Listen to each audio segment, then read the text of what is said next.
Thank you all so much. Miles, thank you for bringing me. I'm so proud to be part of that first crew. It's funny, Nick was over there and she said, "Aren't you cold?" I said, "I just came from New Jersey and I'm getting all the summer out of Florida I can for 1 week, whether Florida cooperates or not. So this is how I'm going to be all week." Also, this is such a wonderful opportunity to both meet and reconnect with people that I knew from the first time I was here, and also to hear and be able to read with such magical wordsmiths as we have here tonight. Those guys are amazing. Am I right? Yeah. All right. So, I've been thinking, I'm a Motown baby, so I've been thinking a lot about Motown. So, and my class today, John in my class brought up, we were talking about sonic crowns. And so, where's my class? Woo, okay, all right. So it's the sonic crown, this is the sonic crown from my class. And this is a little class aside, the rest of you don't have to listen to this. Okay guys, so the last line of the first sonnet becomes the first line of the next one all the way through, and the last sonnet is comprised of the first lines of all the sonnets. And you'll be writing one of those tomorrow. Okay. Anyway, so this is, like I said, I'm a Motown baby, and I grew up thinking that like a naked Smokey Robinson was gonna come riding up and, you know, drive me away. And as you know, Motown is a lot of smoke and mirrors. It's all this romance, and you start to believe in it, and all my ideas about life and love and romance are pretty much defined by whatever Motown song was out at the time. And of course, there was one out every 2 weeks. So then when you get older, you realize that that was nice, but life isn't really like that. So this is kind of an adult looking back on Motown. And all right, ready? Good. The Temps, all swerve and pivot, conjured schemes that had us skipping school, made us forget how Mama schooled us hard against the threat of 5-part harmony and shark-skin seams. We spent our school days balanced on the beams of moon we wished upon, the needle jet black 45s that spun and hadn't yet become the dizzy spinning of our dreams. Sugar pie, honey bunch, oh, you loved our tangled hair and rusty knees. Marvin Gaye slowed down while we gave chase, then wowed us with his skinny hips on cue. We hungered for the anguished screech of please from soulful throats, relentless and booming bass. From soulful throats, relentless booming bass softened with a turn of Smokey's key. His languid, liquid, luscious, aching plea for bodies we didn't have yet made a case for lying to ourselves. He would embrace our naps and raging pimples. We could see his croon inside our clothes. His pedigree of milky, flawless skin meant we'd replace our daddies with his fine and lanky frame. I did you wrong, my heart went out to play, he serenaded, filling up the space that separated smoke from certain flame. Couldn't comprehend the drug of him, his sway, silk where his throat should be, he growled such grace. Silk where his throat should be and growling grace, little Stevie made us wonder why we even needed sight. His rhythm eye could see us click our hips and pump in place whenever he cut loose. Ooh, we done lace our Converse All-Stars. Yeah, we wondered why we couldn't get down without our shoes. We tried to dance and keep up with his funky pace of hiss and howl and hum, and then he'd slow to twist our hearts until we heard them crack, ignoring lonesome leaking from the seams. The rocking blind boy couldn't help but show us light. We wailed his every soulful track through open windows and neath the doors, pipe dreams.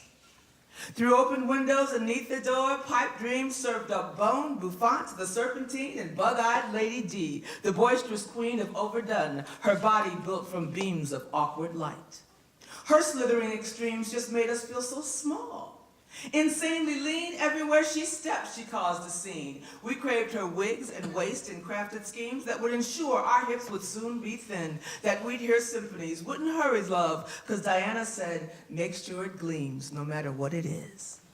Her different spin, a voice like sugar air, no inkling of a soul beneath the vinyl. The Supremes.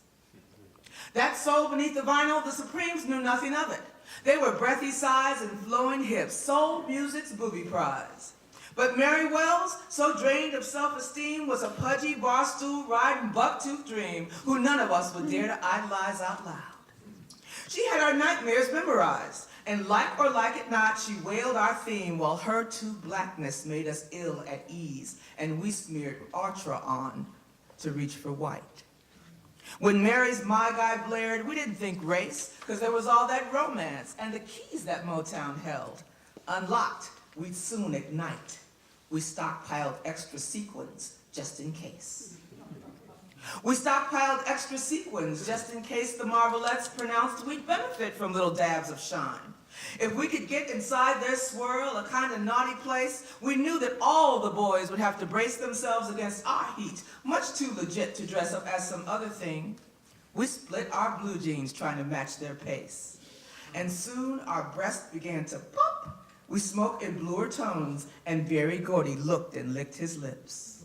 Our only saving grace, the luscious, liquid, languid tone of smoke, the soundtrack while our 8-cup bras unhooked. Our sudden Negro hips required more space. Our sudden Negro hips required more space, but we pretended not to feel that spill that changed the way we walked. And yes, we still felt nappy, awkward, strangely out of place, while Motown crammed our eager hearts with lace and storylines. Romance was all uphill. No push, no prod, no bitter magic pill could lift us to its light, and not a trace of prizes they say we'd already won. As mamas called on Jesus, shook their heads and mourned our Delta names, we didn't deem to care. Religion? There was only one. We took transistor preachers to our beds, and Smokey sang a lyric, dripping cream. While Smokey sang a lyric, dripping cream, Levi tried to woo us with his growl. I can't help myself. Admitted with a scowl, this bit of weakness was a clever scheme to keep us screaming, front row, under gleam of lights, beside the speaker's blasted vowels, we rocked and we steamed. Levi, on the prowl, glowed black, a savior in the stage light's beam. But then the stage light dimmed, and there we were, in bodies primed for what? We didn't know. We sang off key while skipping home alone. Deceptions that you sing to tend to blur and disappear in dance. Why is that so? Ask any colored girl, and she will moan. Ask any colored girl, and she will moan and answer with a downbeat and a sleek 5-part croon. She's dazzled, and she'll shriek what she's been taught. She won't be long alone or crazed with wanting more. One day she'll own that quiet heart that Motown taught to speak. She'll know that being the same makes her unique. She'll worship at the god of microphone until the bass line booms, until some old temptation leers and says, I'll take you home and heal you in the way the music vowed. She's mesmerized, his moves, his tooth is gold. She dances to the drumbeat of his poem, remembering how love had lied so loud. Remembering how love had lied so loud, we tangled in the rhythms that we chose. Seduced by thump and sequins, heaven knows, we tried to live our hopeful lives unbowed, but bending led to break. We were so proud to mirror every lyric. Radios spit beg and mend, and sturdy stereos told us what we were and weren't allowed. Our daddies sweat in factories while we found other daddies under limelight's glow. Desperate, we begged them to illuminate the glitter lives they said they guarantee would save us. But instead, the crippling blow. We whimpered while the downbeat dangled bait. We whimpered while the downbeat dangled bait. We leapt and swallowed all the music said while Smokey laughed and Marvin fell and bled. Their sinning slapped us hard and slapped us straight, and even then, we listened for the great announcement of the drum, for tune to spread, a marvelette to pick up on the thread. But as we know by now, it's much too late to reconsider love, or claw our way through all the glow they tossed to slow our roll. What we know now, we should have always known. When Smokey winked at us and whispered, they don't love you like I do, he snagged our soul. We wound up doing the slow drag all alone. They made us do the slow drag all alone. They made us kiss our mirrors and deal with heat and hips we couldn't control. They danced deceit, and we did too, addicted to the drone of revelation and the verses thrown our way. Oh, love will rock your world. The sweet, sweet fairy tale we spin will certainly beat the real thing any day. Oh, yes, we own you now. We sang you pliable and clueless, waiting, waiting. Oh, the dream you'll hug one day, the boy who craves you right out loud in front of everyone. But we told you, we know we did. We preached it with a shrug. Less than perfect love, not allowed. Less than perfect love was not allowed.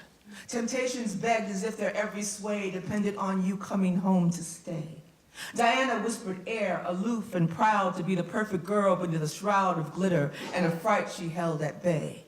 And Michael Jackson, flailing in the fray of daddy love, succumbed to every crowd. What would we have done if not for them, wooing us with roses carved of sound and hiding muck we're born to navigate? Little did we know that they'd condemn us to live so tethered to the ground, while every song they sang told us to wait. Every song they sang told us to wait, and wait we did, our gangly heartbeats stunned and holding place. Already so outgunned, we little girls obeyed, and now it's late, and CDs spinning just intimidate. The songs all say, just look at what you've done. You have wished through your whole life. And one by one, your trusting sisters realize that they don't rate. So now, at 50 plus, I turn around and see the glitter drifting in my wake and mingling with the dust. My dingy dreams are shoved high on the shelf. They're wrapped and bound so I can't see and contemplate that ache. The temps, all swirl and pivot, conjured schemes. The temps all swirl and pivot conjured schemes, from soulful throats, relentless booming bass, then silk where throats should be. Much growling grace from open window, neath the door, pipe dreams, that soul beneath the vinyl. The Supremes used to stockpile extra sequins just in case Diana's Negro hips required more space, while Smokey penned a lyric dripping cream. Ask any colored girl, and she will moan, remembering how love had lied so loud. I whimpered while the downbeat dangled bait, and taught myself to slow drag all alone. Less than perfect love was not allowed, and every song they sang told me to wait.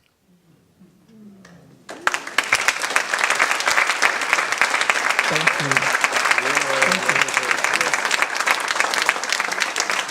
Thank you very much. Should have been Jimmy Savannah. It started out, I was calling it like a poet. It started out to be a book about Motown. It was Motown's 50th anniversary. And I said, you know, I'll write about the sway Motown music holds over me. I'll write about some of the artists. I'll write about some of the songs. And then I realized in the midst of that, it wasn't really about Motown. It was about my parents coming up from the South and me being first generation North. And I turned to Motown music for a lot of guidance because my parents were trying to figure out how to negotiate this new environment and didn't really know how to let a child out into the city. And so I thought Motown would let me know, which explains a lot about me right now. The title of the book comes, my mom, I was talking to my mom one day and she said, you'll never believe what your father wanted to name you. And I said, what? She said, Jimmy Savannah. And I said, I bet you talked him out of it too, didn't you? Because it would have been such a cool poet name, right? Instead, she went for the incredibly functional Patricia Ann. Yeah, I'll strangle her for you guys too. So. Should have been Jimmy Savannah. My mother scraped the name Patricia Ann from the ruins of her discarded Delta, thinking it would offer me shield and shelter, that leering men would skulk away at the slap of it. Her hands on the hips of Alabama, she went for flat and functional, then siphoned each syllable of drama, repeatedly crushing it with her broad, practical tongue until it sounded like an instruction to God and not a name. She wanted a child of pressed head and knocking knees, a trip up in the double Dutch swing, a starched pinafore and peppermint in the sour pickle kind of child, stiff-laced and unshakably fixed on salvation. Her Patricia Ann would never idly throat the Lord's name or wear one of those thin, sparkled skirts that flirted with her knees. She'd be a nurse or a third-grade teacher or a postal drone, jobs requiring alarm clock discipline and sensible shoes. My four downbeats were music enough for a vapid life of butcher shop sawdust and fatback as cuisine, for raids spritzed into the writhing pockets of a Murphy bed. No crinkled consonants or muted hiss would summon me. My daddy detested boarders. One look at my mother's watery belly, and he insisted, as much as he could insist with her, on the name Jimmy Savannah, seeking to bless me with the blues babe moniker of a ball breaker, the name of a grown gal in a snug red dress and unlaced all-stars. He wanted to shoot muscle through whatever I was called, arm each syllable with tiny weapons so no one would mistake me for anything other than a tricky whisperer with a switchblade in my shoe. I was bound to be all legs, a bladed debutante hooked on Lucky Strikes and sugar. When I sent up prayers, God's boy would giggle and consider. Daddy didn't want me to be anybody's surefire factory, nobody's callback or seized rhythm, so he conjured a name so odd and hot even a boy could claim it. And yeah, he was prepared for the look my mother gave him when he first mouthed his choice, the look that said, "That's it. You done lost your goddamn mind." She did that thing she does where she grows 2 full inches with righteous. And he decided to just whisper, "Love you, Jimmy Savannah," whenever we were alone, rechristening me the seed of Otis, conjuring his own religion and naming it me.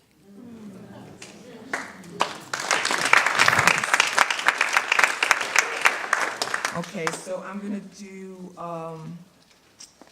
a poem from Tea House, a poem from Dazzler, and then one more of a new poem.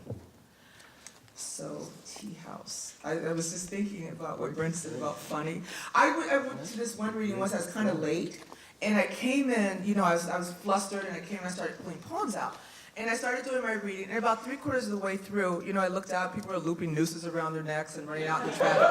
And I said, "What is it?" And I was reading this drumbeat of these awful, tragic, you know,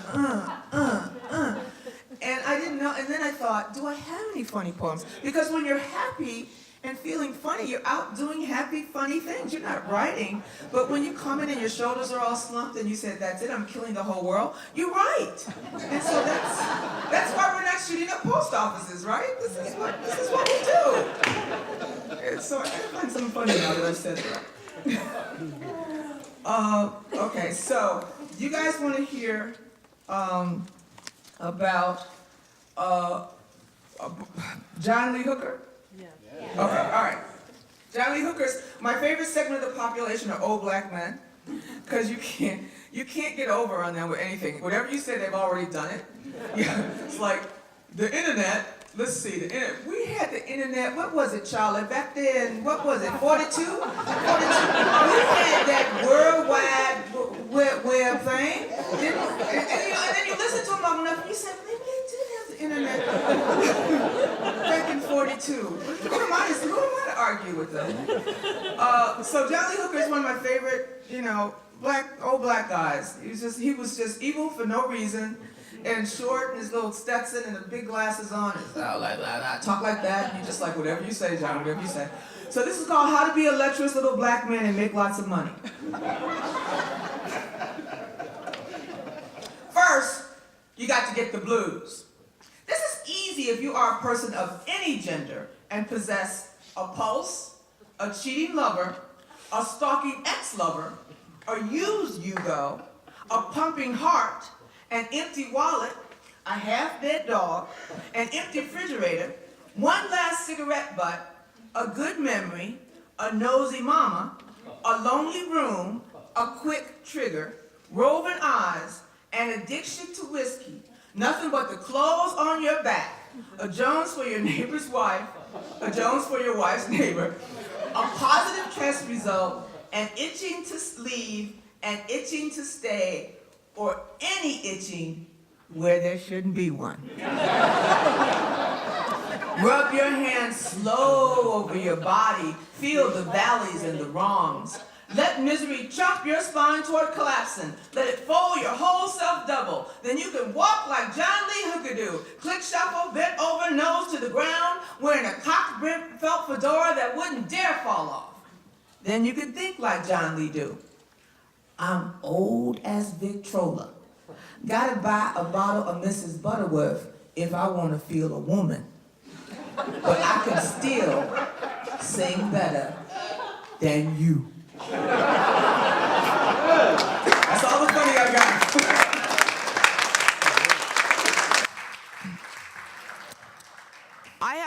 I have to take just a little second to say that Nickole gives the most exquisite introductions of, you know, and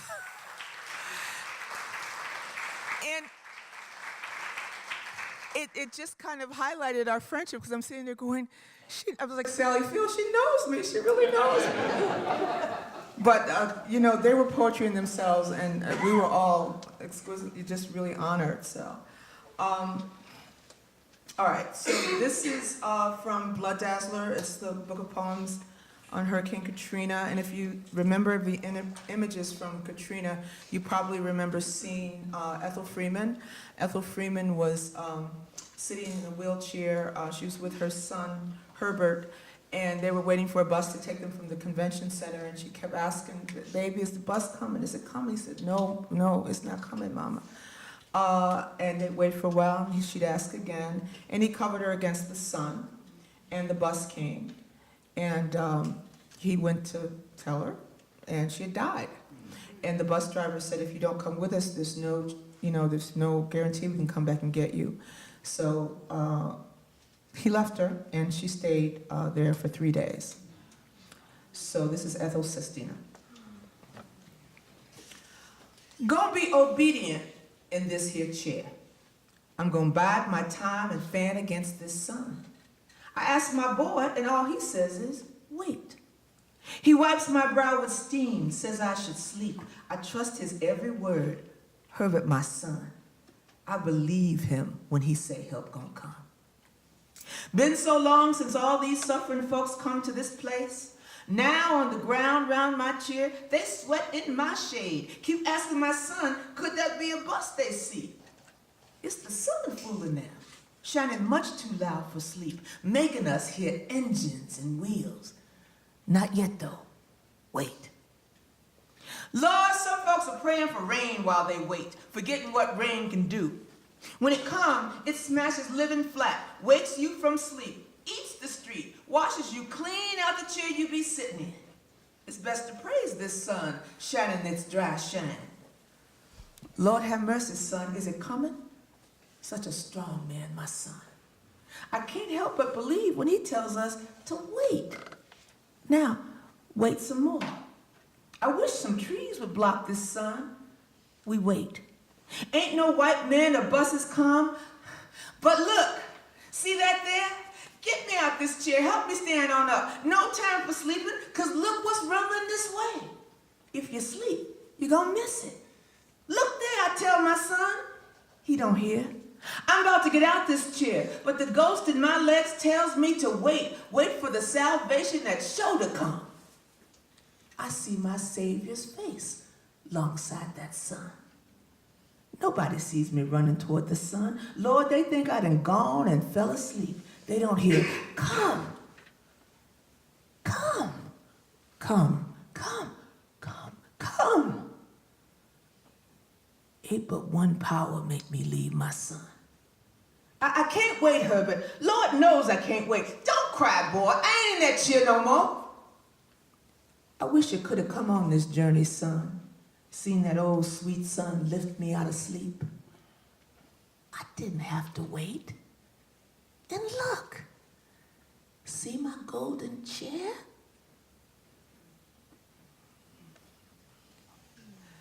Last poem. I have a member of my workshop helping me with this poem. She likes applause. This is Cecily. Yay, Cicely.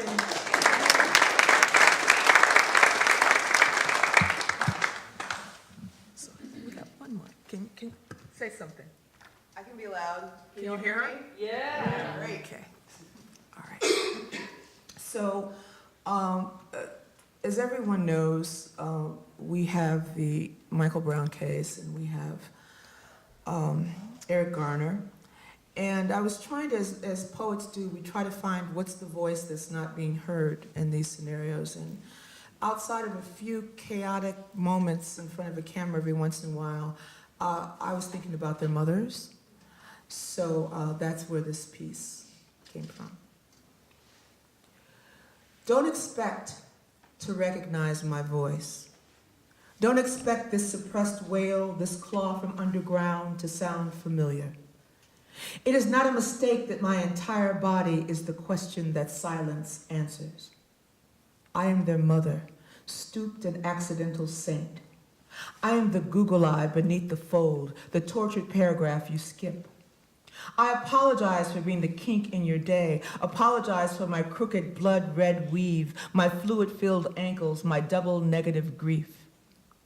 That's my son splayed there, my son crumpled there, my son lying there, my son collapsed there, my son positioned there, my son repositioned there, my son dumped there, my son hidden away there, my son growing blue there, my son locked down there, my son hanging there, my son bleeding out there, my son growing frigid there, my son deposited there, my son inside the chalk there, my son being bagged there, my son on the slab there, my son crushed there, my son rearranged there, my son blooded and motionless in the doorway, on the stoop, down the block, in front of his kids, just inside the barbershop, face down in the street for 14,400 seconds, outside the bodega, inside the bodega, in the alley behind the bodega, on the videotape, a block from home, at home, poised to look thuggish, posed to look more animal, posed with one of the city's gruff and ready soldiers gushing over the kill. That's my son not being alive anymore there. That's my son buried there. And here I am bawling into Channel 5's winking eye, but when I speak, you hear nothing but your own voice saying nothing. Rumain Brisbane, 34, Phoenix, Arizona. The unarmed black father of 4 was shot to death when a police officer apparently mistook his bottle of pills for a gun. This I understand. I am the mother of mistake. Everywhere I turn, my children are being renamed. All my child was unleashed snarl, his fingers thick and dark as the barrels of guns. Light always disappeared in his huge hands. Forgive him, he had spent his whole life reaching. Nothing good was ever there. Nothing good ever reached back. Tamir Rice, 12, Cleveland, Ohio. Officer Tim Lohman shot and killed the boy, who was holding a BB gun seconds after spotting him at a park. I'm a mother now, but I was 12 once. 12 and skipping and scalloped socks and twirling and unkilled. We had little silver pistols that startled and popped sparks. We had handcuffs and air-hard balls we threw at each other, aiming for the gut, the head. We learned to dodge what was born to break us. We made bullet sounds with our mouths. We screeched with glee, murdering ourselves over and over and over. Like Jerry, that cartoon cat, we fell down, got up. Fell down, got up. I see now that the getting up was wrong, a paragraph not meant to be part of the story. I'm sorry that I bended for so long over my boy's little body, praying him into cartoon. His sister, handcuffed in the back of a cruiser, screeched like a feral cat. Kajim Powell, 25, St. Louis, Missouri. Powell was accused of shoplifting energy drinks. Cops said he approached holding a knife in an overhand grip. They shot him dead 15 seconds after they arrived. Video shows that Powell's empty hands were at his side. I am the mother of the dark magicians. Their 1,000 limbs flash like the overseer's whip, misting in and out of your sight line. They can be behind and in front of you, charging at you with their patented flared nostrils or whistling on a side street 3 blocks away. It's safer to remove the threat. If he's not there, he will be. If he hasn't, he is about to. If a knife's not in his hand, it's in his hand. If his hands are up, his hands aren't up. If he's screaming, "Don't shoot," he's clearly saying, "Please help me fall down." Victor White III, 22, Iberia Parish, Louisiana. The coroner said he shot himself while handcuffed in the back of a police cruiser. Remember the story of that colored boy who hanged himself with somebody else's hands? That was my boy. It's an old story, true in the way that those kind of truths are true. That was my boy. My sons have always been the river wall, the odd lump in the summer soil, dark magicians stronger than any root or conjure. I didn't teach them, but they learned. They put a knot in that noose, then damn if they don't slip it down and make a tight circle till their breathing gets little and then gets gone. And here's the good part. Their hands are behind their backs the whole time. Chavis Carter, 21, Jonesboro, Arkansas. Police say he killed himself while handcuffed in the back of a police cruiser. Are you impressed yet? My baby can do anything, everything, with no hands, with no feet, with no breath. That huge, scary black body bends and slithers, tangles and stretches, curlicues, and twists itself into the shape of a 45, with which he then shoots himself. Are you impressed yet? My baby can do damn near anything, everything, except rise from the dead. Jonathan Farrell, 24, Bradfield Farms, North Carolina. After being involved in a traffic accident, Farrell knocked on the door of a nearby house for help. The woman inside called the police. They arrived and shot him 10 times. My boy said, "I just had an accident. I need to use the phone." She said, "You're black." My boy said, "It'll only take a minute. I need to call the police." She heard, "Call the police." My boy said, "I know it's late, but I just had an accident." She said, 911. He said, "Okay then, you'll call 911? She said, "You're black." The police said, "Is he black?" She said, "He's black." When the gun arrived, it said, "I just had an accident." The gun said, "I just had an accident." The gun said, "I just had an accident." The gun said, "I just had an accident." The gun said, "I just had an accident." The gun said, "I just had an accident." The gun said, "I just had an accident." The gun said, "I just had an accident." The gun said, "I just had an accident." The gun said, "I just had an accident." Kendrick McDade, 19, Pasadena, California. Chased and shot 7 times by 2 police officers after a 911 caller falsely reported being robbed at gunpoint by 2 black men. I give my boys names anybody could remember. Scapegoat, target. Perp walk, he did it. Identify, Skittles, chokehold. I never liked the name Kendrick. He was such a quiet child, his empty arms always at his side. When he was born, I tried my mouth around the names victim, accident, oversight, bullseye. But it wasn't until I named him 2 black men with a gun that things really got interesting. Kenneth Chamberlain, 68, White Plains, New York. His Life Aid Alert necklace was triggered by mistake. When the police responded, he refused to open the door, saying he did not need help. The police broke down the door, tasered him, and shot him dead. This one's easy.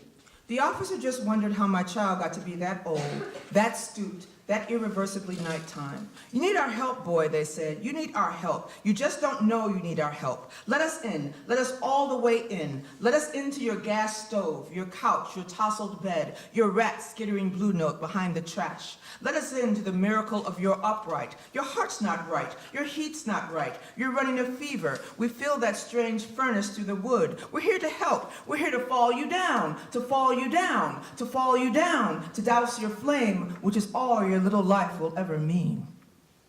Oscar Grant, 22, Oakland, California. After reports of a fight at a train station, police detained Grant. He was lying face down on the platform, resisting arrest, when a police officer shot him in the back of the head.